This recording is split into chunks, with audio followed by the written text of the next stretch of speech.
안녕하세요. 영선배입니다. 저는 사회생활을 하는 동안 이런 이야기를 하는 경우를 종종 본 적이 있습니다. 참 사람은 많은데 일을 시킬 만한 사람이 없다. 보통 직급이 높거나 나이가 많은 분들이 이런 이야기들을 합니다. 그런데 전 한편으로 이렇게 생각했습니다. 정말 제대로 된 리더를 제대로 된 선배를 한번 만나보고 싶다라는 생각을 했습니다. 그러면서 살면서 진짜 리더를, 진짜 선배를 만난 적이 과연 몇 번이나 있는가? 나도 진짜 리더를 만나보고 싶다. 이런 생각을 해 보았습니다. 여러분들께서는 진짜 리더를 만난 기억이 있으신가요? 어릴 때는 직급이 높거나 나이가 많으면 좋은 리더가 자연스럽게 된다고 생각한 적도 있습니다.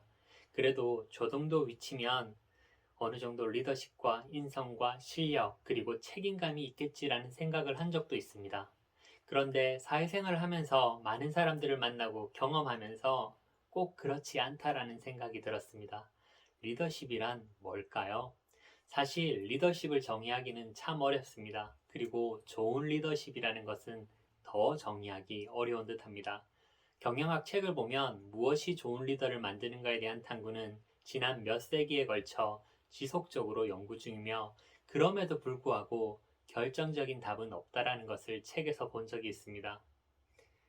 책에서는 리더십은 성공적인 목표 달성을 위해 영향을 미칠 수 있는 위치에서 개인 또는 집단에게 일반적인 방향을 제공하는 과정이라고 정의를 하더군요. 이 정의에서 재미있는 것이 사장이나 가장 높은 사람이 영향을 미치는 것이라는 표현이 없습니다. 성공적인 목표 달성에 영향을 미친다면 직급이 높지 않더라도 나이가 많지 않더라도 경험이 많지 않더라도 리더십을 발휘할 수 있다고 이야기하는 것은 아닐까요? 이런 생각을 한번 해보았습니다. 기본적으로 리더십의 형태는 네 가지가 있다고 합니다. 지시적인 리더십, 거래적 리더십, 비전 제시형 리더십, 그리고 인파워를 시키는 리더십. 물론 더 세분화하여 이야기할 수도 있겠지만 오늘은 경영학 강의를 하는 것이 아니니 대략 이 정도가 있다는 것만 언급하겠습니다. 리더십에는 어떠한 특성들이 있을까요? 보통 8가지를 이야기하는데요. 첫째, 리더는 야망이 있으며 동기부여가 있으며 성공하려는 열망을 가지고 있다.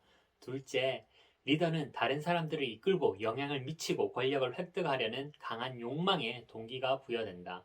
셋째, 성공적인 리더들은 정직하고 신뢰할 수 있으며 윤리적이며 그리고 이러한 가치관과 일치하는 행동들을 유지한다. 넷째, 리더들은 자신의 리더십 능력에 대해서 높은 자신감을 가지고 있다. 다섯째, 리더는 다양한 인지적 기술을 가지고 있으며 다양한 정보를 모으고 통합하고 처리하는 능력을 갖고 있다. 여섯째, 리더는 자신의 분야에 대하여 훌륭한 지식을 갖고 있고 의사결정 및 문제 그리고 예측에 대해서 자신의 행동이 주는 충격에 대해서 이해를 잘하고 있다. 일곱 번째, 리더는 유연하고 새로운 경험에 개방적이며 다른 사람의 아이디어를 기꺼이 수용해야 한다. 마지막 여덟 번째, 리더는 다른 사람과 함께하는 것을 즐기며 리더들은 문제 해결과 새로운 기회를 찾는 것을 지원해주는 역할을 한다. 금방 말씀드린 8가지 특성이 리더십의 핵심적인 특성이라고 합니다. 물론 최근에는 시대적인 변화가 급격하게 일어나고 있어서 더 많은 특성들을 이야기하기도 합니다. 리더십은 상황에 따라, 지역에 따라, 비즈니스 모델에 따라 다 다릅니다. 리더십의 특성이라는 것이 상황과 여건에 따라 다양하게 나올 수 있습니다. 절대적인 특성을 가지고 이야기하는 것은 한계가 있습니다. 인터넷과 모바일이 우리의 전통적인 라이프 사이클을 완전히 변화시키고 있는 요 사이는 리더십에 대해서도 다양한 모습들이 나오고 있는 것 같습니다. 다양한 모습이 있지만 불변하는 리더의 모습들이 있죠. 영향력을 미치며 사람들을 이끌고 결과를 만들기 위해 비전과 목표를 가지고 다른 사람에게 동기부여하고 의사소통하고 결정하고 이끌어가죠. 몇 년 전 시중에 나온 책 중 초격차라는 책이 있습니다. 그 책에 보면 조직이 1000량이면 리더가 900량이라는 글귀가 있었습니다. 세계적 기업의 리더셨던 작가님께서 리더의 중요성에 대해서 이야기하시니 더 신뢰가 가더군요. 책에서 리더의 덕목에 대해서 이야기를 하시는데 내면적 덕목으로는 진솔함과 겸손, 무사욕을 이야기하고 외면적 덕목으로는 통찰력, 결단력, 실행력, 지속력을 이야기하면서 리더는 균형 있게 골고루 갖추어야 한다고 합니다. 여러분 주위의 선배나 리더들이 이러한 리더이신가요?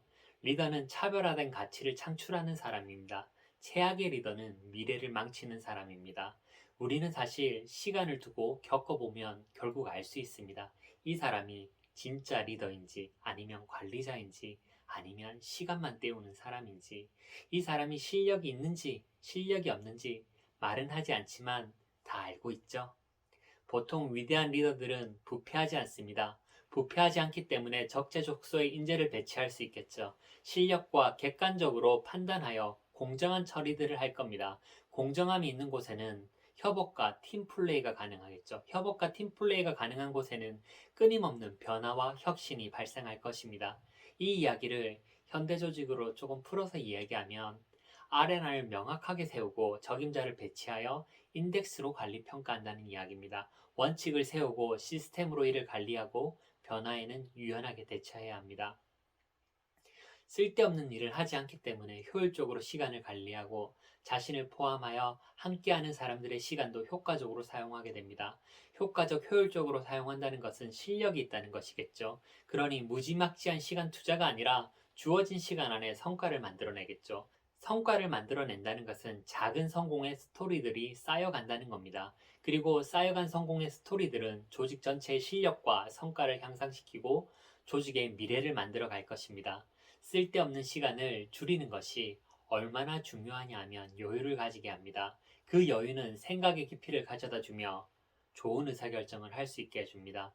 이러한 선순환 구조가 만들어져서 몇 바퀴 돌다 보면 조직 문화가 새로워지고 새로운 조직으로 성장해 갈 수 있는 거대한 원동력이 만들어질 것입니다.